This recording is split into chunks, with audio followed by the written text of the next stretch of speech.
शांताकारं भुजगशयनं पद्मनाभं सुरेशम्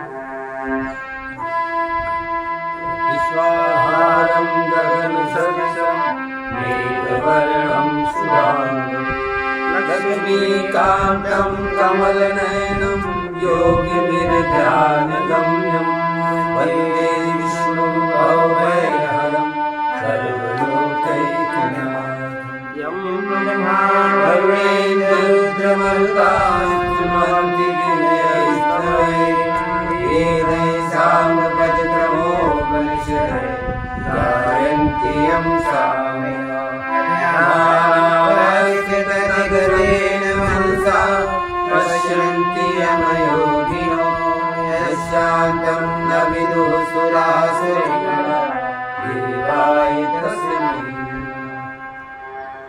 तत्व ज्ञान को यथार्थ रूप में जो लोग नहीं समझते, कुछ लोग उससे बहुत भ्रांत धारणाएं बना लेते हैं। उनके प्रति आचार्य एक व्यंग्योक्ति करते हैं। बहुत बार मनुष्य वेदांत द्वारा जगत को मिथ्या, आत्मा को कर्ता बताए जाने पर अकर्मण्यता की ओर झुक जाता है।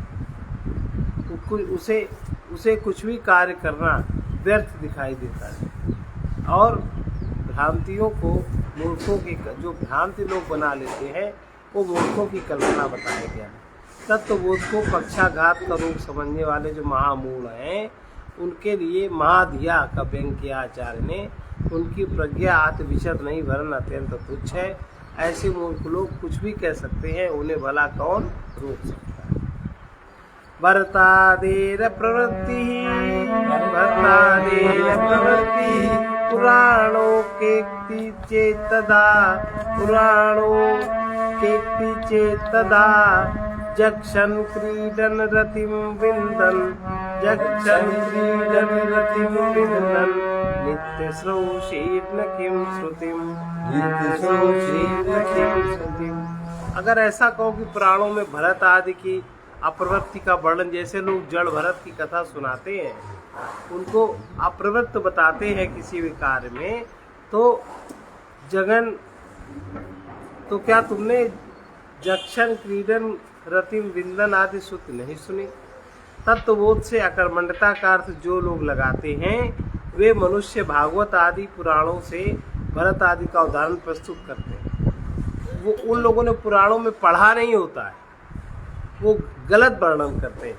उन्हें पहले पुराणों का आदि स्रोत वैदिक साहित्य देखना चाहिए। छांदोग्य उपनिषद की श्रुति कहती है, जक्षन् क्रीडन रममाणः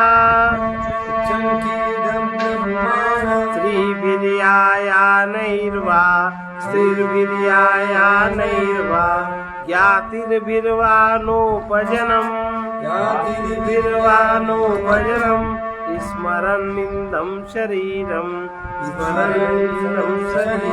खाता हुआ, क्रीड़ा करता हुआ, स्त्रियों के साथ रमण करता हुआ, सवारियों पे चलता हुआ, संबंधियों के साथ व्यवहार करता हुआ, समवयस्कों के साथ विरोध करता हुआ भी तत्ववेत्ता अपने शरीर को मैं नहीं मानता।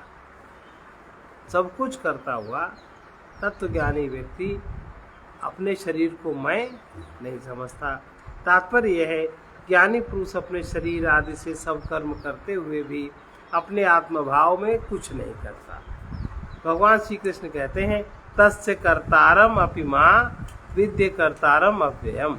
उसका कर्ता होने पर भी मुझ अव्यय आत्मा को तो करता ही जान। अब भरत आदि भोजन आदि का त्याग कर काष्ठ या पाषाण की भांति तो किसी स्थल में नहीं रहे, परंतु संग के भय से भरत उदासीन रहते थे। श्रीमद् भागवत पुराण में 5वें स्कंद के 9वें अध्याय का 10वां सूत्र है। जड़ भरत का इतिहास उसमें पढ़े। वहाँ ये नहीं कहा गया है कि वे काष्ठ या पाषाण की भांति अन्न जल छोड़कर पड़े रहते थे। वे खाते पीते चलते फिरते अपने भाइयों का कार्य करते और विरक्त रहने का प्रयास करते थे। एक बार राजा रोगण ने उन्हें अपनी पालकी उठाने के लिए अन्य काहरों के साथ लगा दिया। अभ्यास न होने के कारण वो कार्य भली भांति नहीं कर सके।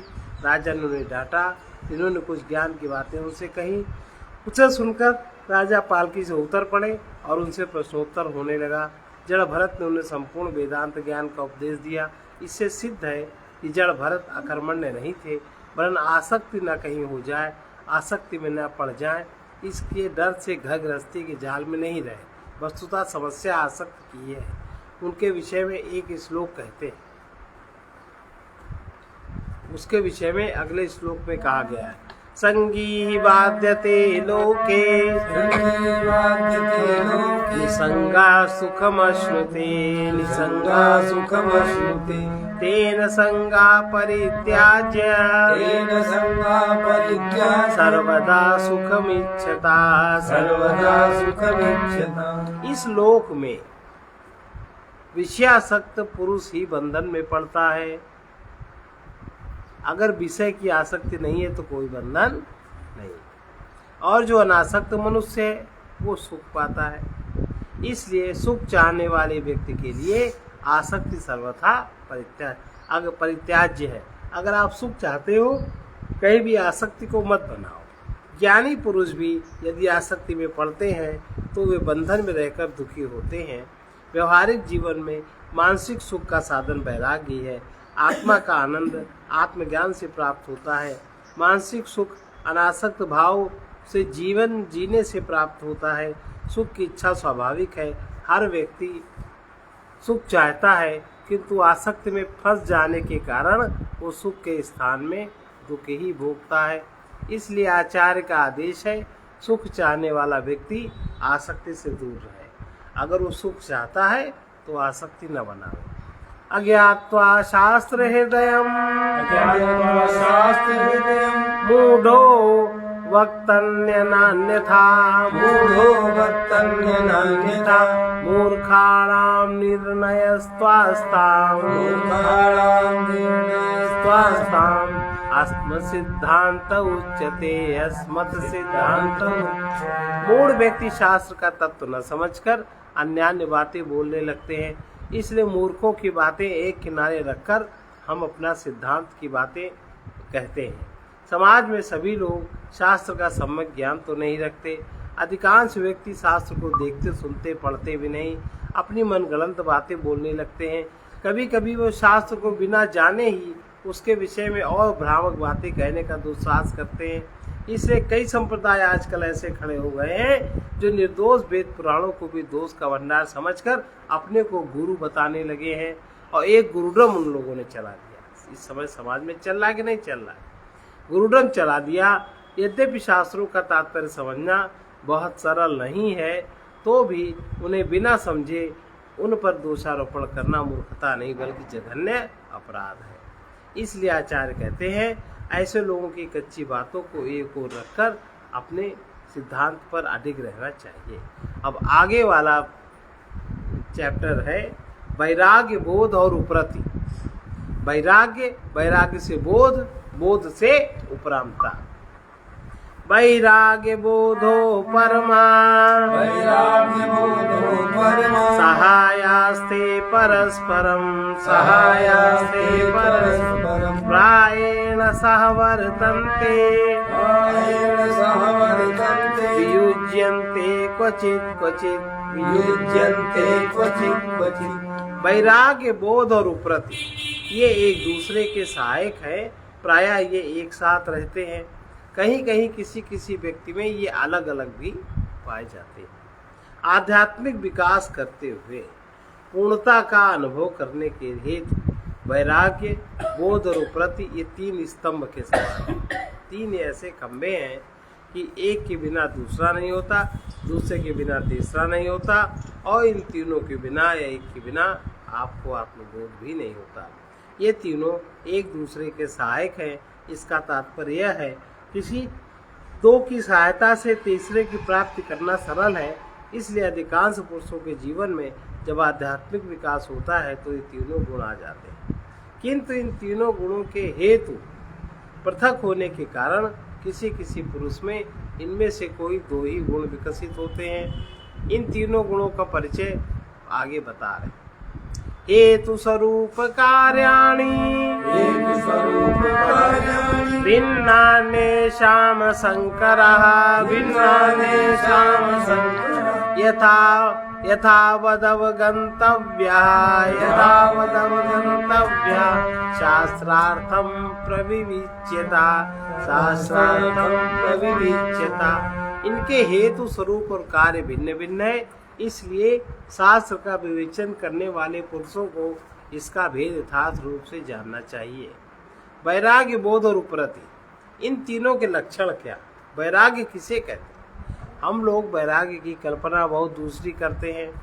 इसका तीनों के लक्षण पृथक पृथक है। इसका कारण यह है कि तीनों के उत्पन्न होने के हेतु भिन्न है, तीनों का स्वरूप भी भिन्न है, तीनों के कार्य भी भिन्न है।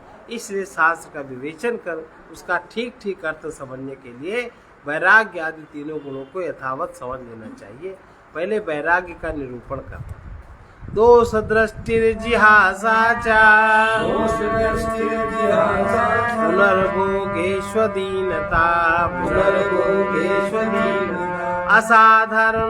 असाधारण हेत्वाद्या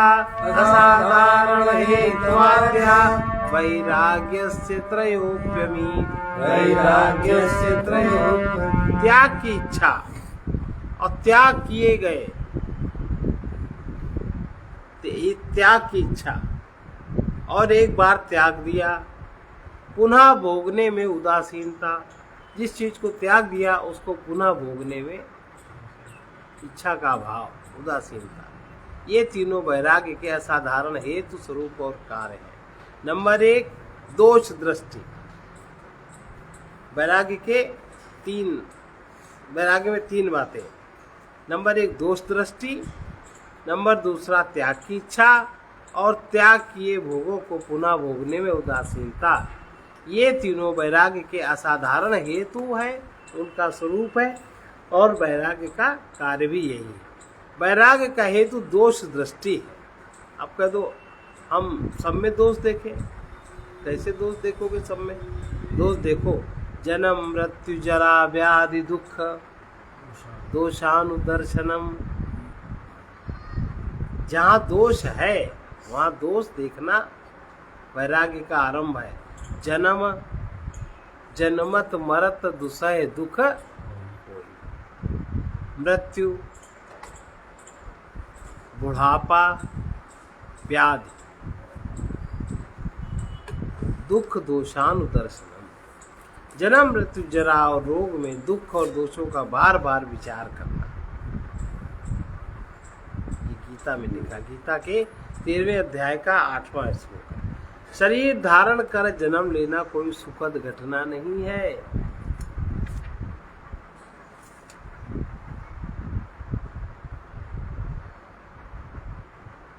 शरीर धारण कर और वही माँ बाप जब बालक गर्भ में होता है उस बालक के साथ कितना अत्याचार करते हैं अविवेक के कारण, केवल अपनी सुख अपनी इच्छा पूर्ति के कारण उस बालक को कितने कितने कष्ट झेलने पड़ते हैं उन्हीं माता पिता के कारण। बहुत तकलीफ हो कई समय में। तो शरीर धारण कर, उसी बात को यहाँ कह रहे हैं घुमा के, शरीर धारण कर जन्म लेना कोई सुखद घटना। माँ के गर्भ में जन्म लेते समय शैशव काल में अनेक असहनीय कष्ट होते हैं। माँ अगर बुद्धिमान विवेकी है तो कष्ट कम होते हैं, और अगर माँ बुद्धिमान विवेकी नहीं है तब बच्चा कितना कष्ट पाता है। अपना शैशव स्मरण ना रहा, शैशव काल किसी को याद नहीं रहता, तो अन्य शिशुओं को रोते देखकर उनके दुख का अनुमान लगाया जा सकता है, लगाया जा सकता है ना। मृत्यु के समय बड़ा कष्ट होता है, जिंदगी भर मृत्यु का भय सताता है। सारे साधन मृत्यु ना आवे इसलिए तो किए जाते हैं। 4 प्रकार के दुख प्रमुख है। मृत्यु का दुख, अपमान का दुख, अभाव का दुख, मृत्यु, अपमान, अभाव, एक दुख और है वियोग का दुख। मृत्यु, वियोग, अपमान और अभाव, 4 प्रकार के दुख भयानक है ना, भयानक। मृत्यु आने के पूर्व ही उसका भय दुख देने लगता है। शरीर से जब प्राण निकलते हैं, अगर किसी ने ये सब नहीं सुना, पढ़ा, सत्संग नहीं किया, तब तो प्राण नहीं छोड़ना चाहते शरीर को। देखो बहुत लोगों को कितने कितने दिन वेंटिलेटर पे लगाए रखना पड़ता है, प्राण शरीर नहीं छोड़ते, इतनी ज़्यादा आसक्ति है, बहुत तकलीफ होती है उस समय, हमारी तकलीफ की बेहोशी आती है।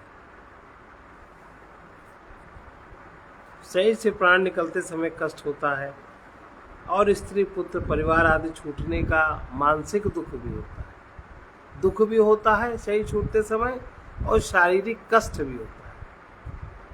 किसी किसी को शारीरिक कष्ट नहीं होता, उसको मानसिक दुख भी नहीं होता। कभी कभी उठने बैठने में असमर्थ बूढ़े लोग, मल मूत्र में पड़े महीनों कष्ट भोगना पड़ता है।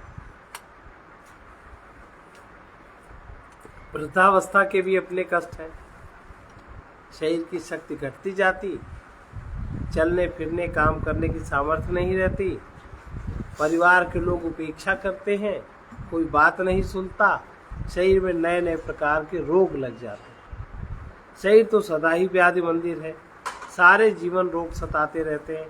वृद्धावस्था में मानो रोगों की बाढ़ आ जाती है। रोग क्या है? यमराज का प्रहार। रोग माने यमराज का प्रहार।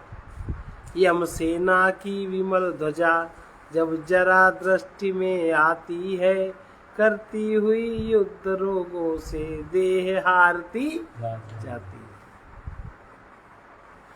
जीवन की इन समस्याओं पर विचार करने से वैराग्य का लाभ होता है। जरा, जन्म, व्याधि और दुख दोषानुदर्शनम, इनके अगर इन समस्याओं पर विचार करते हैं तो वैराग्य उत्पन्न होता है। गौतम बुद्ध को यही सब देख के विरक्ति हुई, उन्होंने राज्य का पक्ष छोड़ दिया। विषयों को त्यागने की इच्छा, जिज्ञासा है, यही वैराग्य का स्वरूप है। विषयों को त्यागने की इच्छा हो जाए, उनको पकड़ने की इच्छा ना रहे, यही वैराग्य का स्वरूप। अंदर से ये इच्छा जाग जाए, ये वैराग्य का स्वरूप है। ये वैराग्य तीव्र, मध्यम और मंद 3 प्रकार का होता है। तीव्र होता है, मध्यम होता है और मंद होता है। विषयों के त्यागने की इच्छा, कितने लोगों को विषयों को त्यागने की इच्छा होती है? जब विषय भोगने की इच्छा नहीं रहती तब इच्छा, लेकिन विषय भोगने की इच्छा है, शरीर है, स्वस्थ है, इसके बाद भी विषय भोगने की इच्छा ना हो, विषय त्यागने की इच्छा हो, यही वैराग्य का स्वरूप है। ये वैराग्य तीव्र, मध्यम और मंद हो सकता है। वैराग्य का फल ये होता है कि मनुष्य के अंदर भौतिक सुखों की कामना नहीं रहती। भौतिक सुख का अभाव नहीं होता, भौतिक सुखों की कामना का अभाव। वो दीन भाव से विषय सुखों के पीछे नहीं दौड़ता, और इसके पहले वो दीन भाव से विषय सुखों को देखता है। जो विषयों से सुखी हैं उनकी ओर दीन भाव से देखता है, टकटकी लगा के देखता है। शरीर उसका क्षीण होता जाता है सुख भोगने के अभाव में, उसका शरीर भी पुष्ट नहीं रहता। तो वैराग्य का फल यह होता है, मनुष्य को भौतिक सुख की कामना नहीं रहती, वो दीन भाव से विषय सुखों के पीछे नहीं दौड़ता। प्रारब्ध बस उनके प्राप्त होने पर भी वो भौतिक सुखों में लिप्त नहीं होता, और ना ही भौतिक सुख को अपना मानता है। दीन भाव न रह जाने के कारण उसका दुख समाप्त हो जाता है। अब सारे दुख का कारण क्या है? ममता के कारण निष्कामता नहीं आ पाती। ममता के कारण निष्कामता नहीं आ पाती। निष्कामता ना आ पाने के कारण असंगता नहीं हो पाती। असंग ना होने के कारण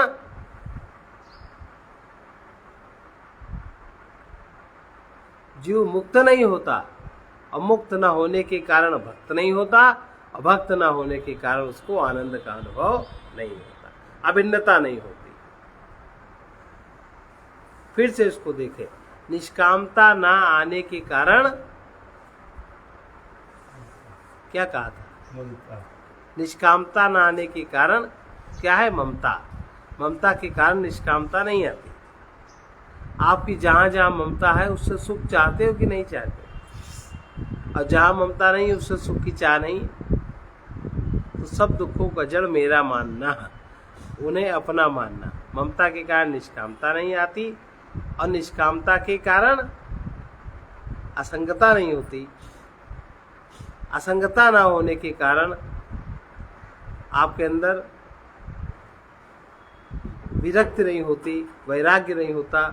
वैराग्य ना होने के कारण आप मुक्त नहीं होते, और मुक्त ना होने के कारण भक्त नहीं होते, और भक्त ना होने के कारण अभिन्नता नहीं होती, और अभिन्नता नहीं होती सत्य से, तो आपको आनंद का अनुभव नहीं होता, विषयासक्ति आप में बढ़ती जाती। ये श्रवणादित्रयम् तद्वत् तत्मिथ्या विवेचनम् पुनर्ग्रन्थेरनुदयो बोधस्यैते त्रयो मता। श्रवण आदि तीनों हेतु। श्रवण काहे का श्रवण? क्या सुने? सत और असत का विवेचन सुने। सत्य क्या है और असत क्या है, श्रवण आदि करे, सत का और असत का। सत असत से कैसे भिन्न है, जो विवेचन हम लोग सुनते पढ़ते हैं। स्वरूप सत श्रवण आदि तीनों हेतु। श्रवण आदि तीनों हेतु क्या है? सत असत का विवेचन, स्वरूप, पुनः ग्रंथि का उदय न होना, और फल क्या है? ये तीनों के बोध के हेतु स्वरूप फल असाधारण धर्म है। साधारण धर्म से हम लोग हट गए, असाधारण धर्म है। श्रवण आदि तीनों हेतु, श्रवण मनन और निधिध्यासन। सत असत का विवेचन, स्वरूप और पुनः ग्रंथि का उदय न होना, फल, ये तीनों बोध के हेतु स्वरूप और फल असाधारण धर्म है। बोध का हेतु श्रवण मनन और निधिध्यासन, ये तीन हेतु। वेदारण्य उपनिषद में याज्ञवल्क्य कहते हैं, आत्मा वारे द्रष्टव्य श्रोतव्यो मंतव्यो निधिध्यासितव्य। अरे आत्मा ही द्रष्टव्य है, देखने योग्य है, सदसत का विवेचन। श्रोतव्य सुनने योग्य है, मंतव्य मानने योग्य है, और निधिध्यासितव्य होने पर द्रष्टव्य है। सत्स्वरूप कूटस्थ आत्मा और असत स्वरूप अहंकार का विवेक रहना ही बोध है। बोध क्या है? बोध कोई बहुत बड़ी ऐसी चीज नहीं जिसको हम लोग जैसा समझते हैं। सत्स्वरूप कूटस्थ आत्मा और असत स्वरूप अहंकार का विवेक रहना ही बोध है। इसके फल स्वरूप ये बोध जब जागृत हो जाता है तो पुनः हृदय ग्रंथि उत्पन्न नहीं होती। उसके फल स्वरूप हमें मुक्ति का अनुभव होता है। यमादि धीर निरोधश्च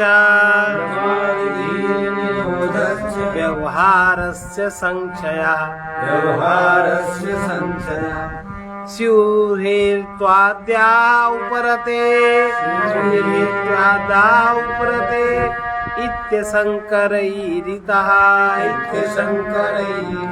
यम आदि, यम अहिंसा सत्यस्ते ब्रह्मचर्य परिग्रह, पतंजलि ने जो नियमों का वर्णन किया, बुद्धि का निरोध और व्यवहार का सर्वथा नाश। अब व्यवहार का नाश कैसे हो? जो हम लोग की ये अपेक्षा होती है, हमने इनको ऐसा किया, ये भी हमें ऐसा ही करे, ये इस वृत्ति का नाश। ये जो वृत्ति पकड़े है, हमने ऐसा किया तो ये भी हमारे साथ ऐसा करे, इस वृत्ति का नाश माने व्यवहार का नाश। अब देखो, इस वृत्ति का नाश अगर हो जाए तो कितने सुख रहता है, सुख रहता है कि नहीं। जो सामने आ जाए सेवा भाव जान के कर दो, परमात्मा का हिस्सा है, परमात्मा के लिए जो भी आ जाए सामने कर दो। कोई तुम्हारे सामने करे अथवा ना करे, और नियम ये है जैसा भी तुम बीज बोगे वैसा तुम्हारे सामने फल आएगा, तुम्हारे साथ भी वैसा ही होगा। लेकिन इस सिद्धांत को न जानकर हम लोग व्यवहार में ही पड़े रहते हैं। ये गलत दृष्टिकोण है। जब ये सिद्धांत है जैसा भी कुछ बोया जाता कई गुना होकर वो आता। यदि तुमको विश्वास न हो तो कुछ भी करके देख लो, एक संत वाणी है, करके देख लो।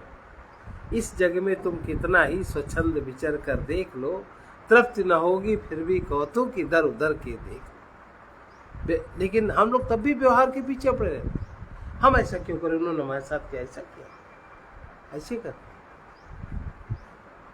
ये वृत्ति गलत है।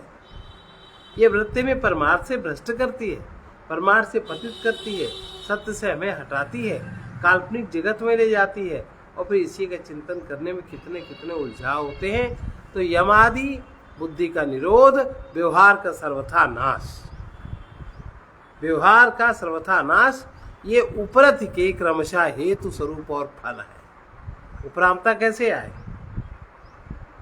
उपरामता के 3 बातें बता रहे हैं। यमादि का पालन, बुद्धि का निरोध और व्यवहार का सर्वथा नाश। व्यवहार सर्वथा नाश का मतलब ये नहीं है कि हम लोग समझ लें कि हमें कुछ करना ही नहीं। ये जो वृत्ति है, हमने ऐसा किया तो ये भी ऐसा करें, इस वृत्ति का अभाव मन में।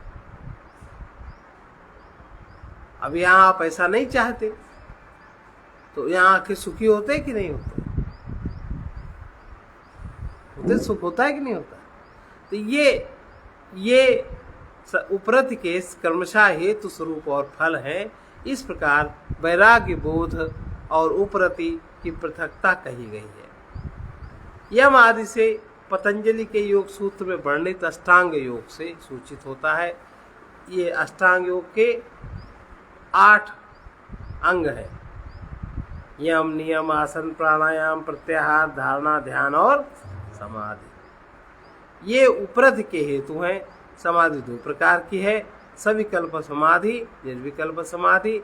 सविकल्प समाधि में ध्याता, ध्येय, ध्यान की त्रिपुटी है। निर्विकल्प समाधि में कोई त्रिपुटी नहीं है, न ध्यान करने वाला रहता, न ध्येय रहता, न ध्यान रहता। और चित्त वृत्तियां, निर्विकल्प समाधि में चित्त वृत्तियां सदा के लिए शांत हो जाती, चित्त शुद्ध हो जाता।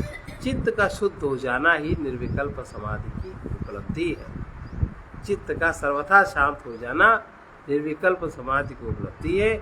चित्त वृत्ति का निरोध ही उपरति का स्वरूप है। चित्त वृत्ति का निरोध उपरति का स्वरूप है। उपरत के फल स्वरूप लौकिक और वैदिक कार्यों की विस्मृति हो जाती है।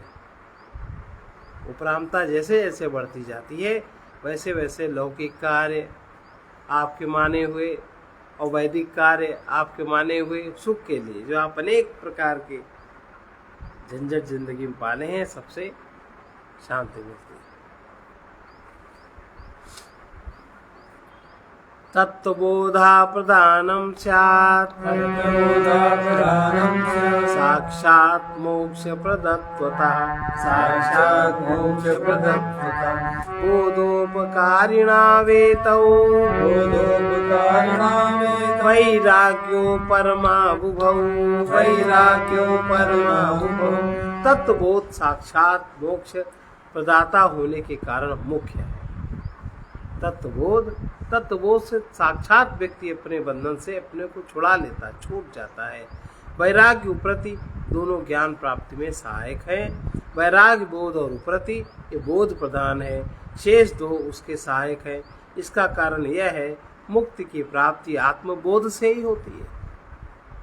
आत्मज्ञान के बिना आपको परमात्मा का अनुभव भी नहीं होता। सबसे पहले भाई आप अपने में स्थिरता तो लाओगे। इसके प्रमाण में अनेक श्रुतियां उद्धृत की जा सकती हैं। श्वेताश्वतर उपनिषद में कहा गया है, 3 अध्याय का 8वां और 6 अध्याय का 15वीं श्रुति कहती है, तमेव विदित्वादिमृत्युमेति तमेव विदित्वादिमृत्युमेति नान्या पंथा विदते अनाय नान्या पंथा विदते अनाय। उस आत्मा को जानकर मृत्यु के पार हो जाते हैं। आत्मा माने चौथा स्तर, आत्मा माने तुरीया स्तर, आत्मा माने साक्षी, आत्मा माने चैतन्य, आत्मा माने तुम्हारा होना पना, तुमसे अलग नहीं। और सत्स्वरूप कूटस्थ आत्मा असत स्वरूप अहंकार का विवेक बना रहे, इसी को बोध कहते हैं। विषय का आकर्षण ना हो, यही वैराग्य है। और अंत में चित्त वृत्ति का निरोध होता जाए, यही उपरामता है। ये उस आत्मा को जानकर, ऐसे आत्मा को जानकर आप जिस दिन अपने को जानेंगे, उस दिन आप स्वयं ही चमत्कृत हो जाएंगे। आपको खुद ही चमत्कार लगेगा कि आपका होना ही एक चमत्कार है। अभी तक ऐसे कैसे बने रहे, जिस दिन ये झलक मिलेगी पहली, उस लगेगा हम ऐसे कैसे अभी तक बने रहे, इसमें तो कोई मेहनत ही न थी। इसलिए उसके प्रयास में लगे रहना चाहिए। उस आत्मा को जानकर मृत्यु के पार चले जाते हैं। मोक्ष प्राप्ति का अन्य कोई मार्ग नहीं है। मुंडक उपनिषद के अनुसार परीक्ष लोकान कर्मचितान ब्राह्मणों, परीक्ष लोकान कर्मचितान ब्राह्मणों, निर्वेद मायान नास्कृतः कृतेन, निर्वेद मायान नास्कृतः कृतेन, तद विज्ञानार्थम स गुरुमेवाभि, तद विज्ञानार्थम स गुरुमेवाभि गच्छेत् समित्पान श्रोत्रियं ब्रह्मनिष्ठम्, गच्छेत् समित्पान श्रोत्रियं ब्रह्मनिष्ठम्। कर्म के द्वारा प्राप्त होने वाले लोगों की परीक्षा कर, कर्म से क्या क्या मिलता है और क्या क्या मिलता है, क्या क्या छूटता। कर्म से आत्मज्ञान नहीं मिलता, कर्म से परमात्मा नहीं मिलता, कर्म से बोध उपरामता और वैराग्य नहीं मिलता। तो कर्म के द्वारा प्राप्त होने वाले लोगों की परीक्षा कर ब्राह्मण को माया से विरक्त हो जाना चाहिए, क्योंकि कर्म में अकृत माने अब कर्म से अविनाशी वस्तु नहीं प्राप्त की जा सकती। कर्म से जो भी मिलेगा विनाशी वस्तु प्राप्त की जा सकती है। इसलिए अविनाशी वस्तु को जानने के लिए हाथ में समिधा लेकर, समिधा माने कर्म शक्ति, हाथ में कर्म शक्ति, हाथ में समिधा लेकर श्रोत्रिय और ब्रह्मनिष्ठ गुरु के पास जाए। अल्लू झल्लू नहीं, जैसे तैसन के पास गुरु जी। श्रोत्रिय और ब्रह्मनिष्ठ गुरु के पास जाए। बृहदारण्यक उपनिषद के चौथे अध्याय का चौथा 23वां मंत्र के अनुसार तद विज्ञानार्थम सा गुरुमेवाभिगच्छेत्, तद विज्ञानार्थम सा गुरुमेवाभिगच्छेत्, शांतो दांत उपरति दिक्षु, शांतो दांत उपरति दिक्षु, समाहितो भूत्वात्मन्येवात्मनः, समाहितो भूत्वात्मन्येवात्मनः पश्येत। उस प्रत्येक अभिन्न परमात्मा का ज्ञान प्राप्त करने के लिए गुरु के पास जाए। शांत, उपराम, उपरत, तितिक्षु, समाहित होकर, शांत होके मन को शांत करे, बुद्धि से उपराम होवे और तितिक्षु आने वाले प्रारब्ध में जो भी कष्ट हो आपको ये जानने में, उसके प्रति सहनशील बने और समाहित हो, समाधि में स्थित होकर आत्मा को आत्मा में दर्शन करे, अपने आप को अपने आप में देखे। इस प्रकार शुद्ध वचनों से, ये सब वैदिक वचन है, ऐसे वैसे नहीं कि कोई कुछ बोल दे। इस प्रकार शुद्ध वचनों से सिद्ध है आत्मज्ञान से ही मुक्ति प्राप्त होती है और ज्ञान प्राप्त करने के लिए वैराग्य और उपरति सहायक है। त्रयो अप्यंत पक्वाश्चेन महतस्तपसा फलम, महतस्तपसा फलम् दुरितेन क्वचित् किंचित् दुरितेन क्वचित् किञ्चित् कदाचित् प्रतिबध्यते कदाचित् प्रतिबध्यते यदि तीनों परिपक्व हुए, वैराग्य, बोध और उपरति, अगर तीनों परिपक्व हुए तो इसे भारी तप का फल समझना चाहिए। वैराग्य हो, वैराग्य के साथ बोध हो जाए, बोध साथ उपरांता हो जाए, तीनों अगर किसी व्यक्ति में मिल जाते हैं तो ये बहुत बड़े तप का फल समझना चाहिए। पाप उदय होने से किसी काल में किसी मुमुक्ष में किंचित बाधा आ जाती है। मुमुक्ष व्यक्ति में बहुत तप होता है, और जब बहुत तप होता है तभी ये तीनों एक साथ प्रकट होते हैं। और किसी में पाप उदय अगर हो जाता है तो तीनों में किंचित थोड़ी बहुत बाधा भी आ जाती है। वैराग्य, बोध, उपरति तीनों की पूर्णता होना बड़ा कठिन है। किसी ने बहुत तपस्या की हो, सब पापों से मुक्त हो गया हो, अविद्या की ग्रंथि जिसकी खुल गई हो, तभी उसे ये फल प्राप्त होता है। अन्यथा पाप उदय होने पर इसमें किसी न किसी में कमी आ जाती है। कभी संसार की आसक्ति बढ़ गई, कभी अहंकार बढ़ गया, कभी ज्ञान विस्मृत हो गया, कभी मन में विक्षेप आ गया। तात्पर्य यह है, पापों से बचने का प्रयास करना चाहिए। 5 पाप वाणी से, 5 पाप मन से और 5 पाप शरीर से। यदि उनका प्रभाव दिखाई दे, पाप का अगर प्रभाव दिखाई दे तो तुरंत अपने को पाप से अलग कर लेना चाहिए। अगर अलग न कर पाया तो अपने को विनष्ट हुआ मान लेना चाहिए। वैराग्यो परति पूर्णे वैराग्योपरति पूर्णे बोधस्तु प्रतिबध्यते बोधस्तु प्रतिबध्यते यस्य तस्य न मोक्षोऽस्ति यस्य तस्य न मोक्षोऽस्ति पुण्यलोकस्तपोबलात् पुण्यलोकस्तपोबलात् जिसके वैराग्य और उपरति पूर्ण हो, जिसमें वैराग्य पूरा हो, माने जिसको विषय की ओर न जाने की इच्छा जिसमें जागृत हो गई हो, अनासक्ति का भाव जिसमें जागृत हो गया हो, और जो जरा, जन्म, मृत्यु, बुढ़ापे में दोष दर्शन जिसका हो गया हो, वो व्यक्ति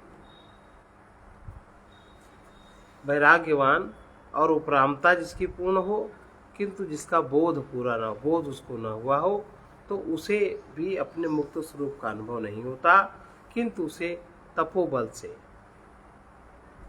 वैराग्य उपरामता वाले को पुण्य लोक मिलता है। जिसका बोध पूरा नहीं होता उसे अपने मुक्त स्वरूप का या मोक्ष का अनुभव नहीं होता, किंतु उसके तप के बल से पुण्य लोक की प्राप्ति उसको होती है। वैराग्य और उपरति से मुक्ति प्राप्त नहीं होती, वे ज्ञान प्राप्ति और मुक्ति प्राप्ति में सहायक अवश्य है। मुक्ति का हेतु तो आत्मज्ञान ही है, उसके बिना मुक्ति होना संभव नहीं है। किंतु इसका अर्थ यह नहीं है वैराग्य और उपरति व्यर्थ है। इसके कारण व्यवहारिक जीवन में उच्च सुख प्राप्त होता है, ऊंचा सुख, और शरीर छूटने पर स्वर्ग आदि उच्च लोकों की उसे प्राप्ति भी होती है। इसमें श्री कृष्ण भगवान के वचन 6 अध्याय का 41वां वचन प्रमाण है। प्राप्य पुण्यकृतां लोकान् उषित्वा शाश्वती समा उषित्वा शाश्वती शुचीनां श्रीमतां गेहे श्रीनां श्रीमतां गेहे योगो भ्रष्टो विजायते योग भ्रष्टो विजायते। योग भ्रष्ट पुरुष पुण्यवानों के लोगों को, जिसको आत्मज्ञान नहीं होता, बोध और उपरांता होती है, वो पुण्यवानों के लोगों को प्राप्त होकर उनमें बहुत वर्षों तक निवास करके फिर शुद्ध आचरण वाले श्रीमान पुरुषों के घर में उनका जन्म होता है। योग भ्रष्ट पुरुष वही है जिसे आत्मबोध नहीं हुआ, किंतु वैराग्य और उपरति से संपन्न है। पुणे बोधे तदन्यौदौ प्रतिबद्धौ यदा तदा प्रतिबद्धौ यदा मोक्षो विनिश्चितः किंतु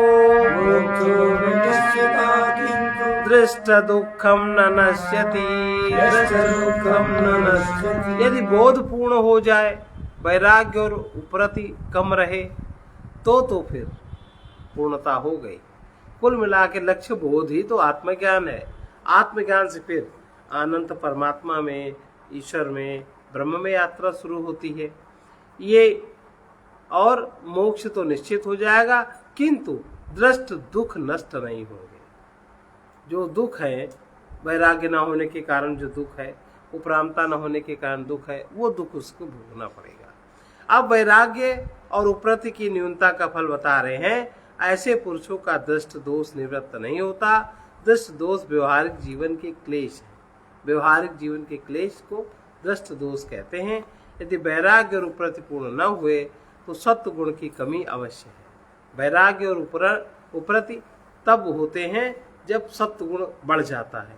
अगर सत्व गुण न हुआ बढ़ा तो वैराग्य और उपरति पूर्ण नहीं होते। रजस और तमस के कारण उसे सांसारिक दुख सुख अवश्य होंगे।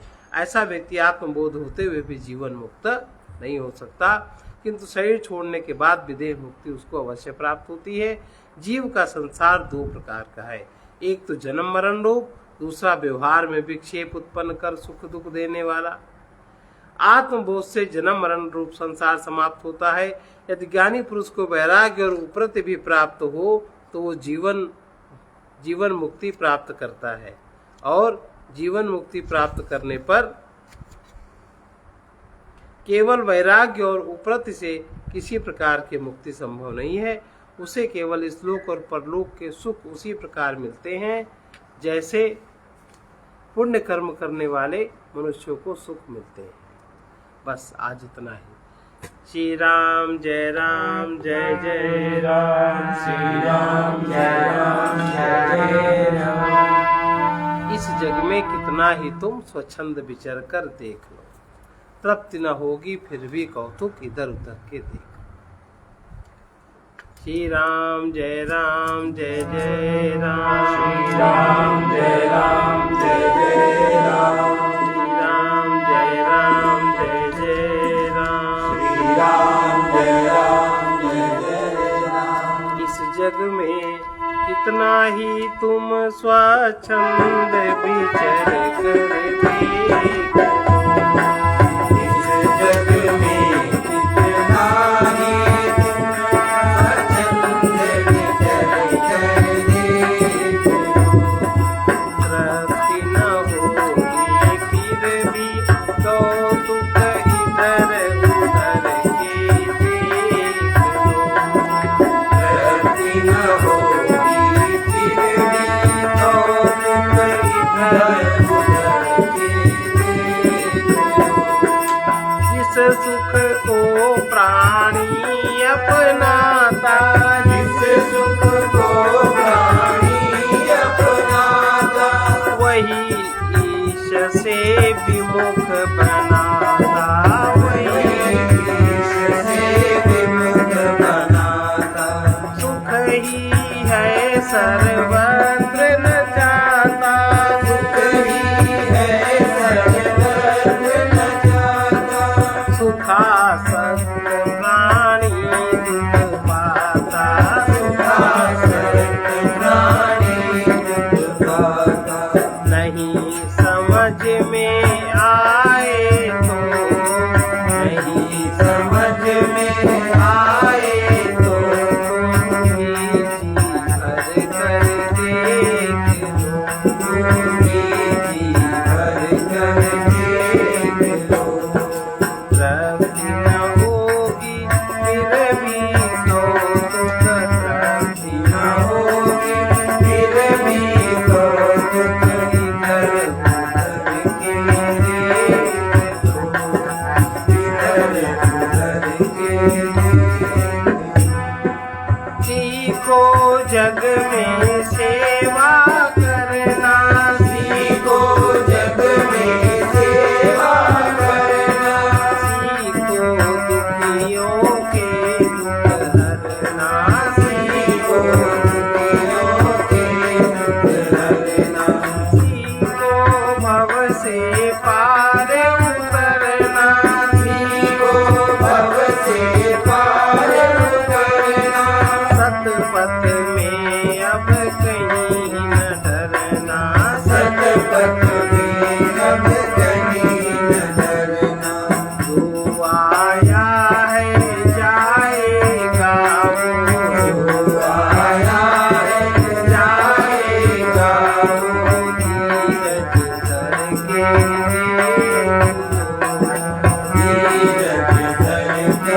देख लो। इस जग में कितना ही तुम स्वच्छंद विचर कर देख लो। इस जग में कितना ही तुम स्वच्छंद विचर कर देख लो। जग में जो कुछ बोया जाता, जग में जो कुछ बोया जाता, कई गुना बढ़कर वो आता, कई गुना बढ़कर वो आता। जो सुख देता वो सुख पाता, जो सुख देता वो सुख पाता। मानव अपना भाग्य विधाता, मानव अपना भाग्य विधाता। यदि तुमको विश्वास न हो तो, यदि तुमको विश्वास न हो तो कुछ भी करके देख लो। कुछ भी करके देख लो। इस जग में कितना ही तुम स्वच्छंद विचर कर देख लो। इस जग में कितना ही तुम स्वच्छंद विचर कर देख लो। गलती न होगी फिर भी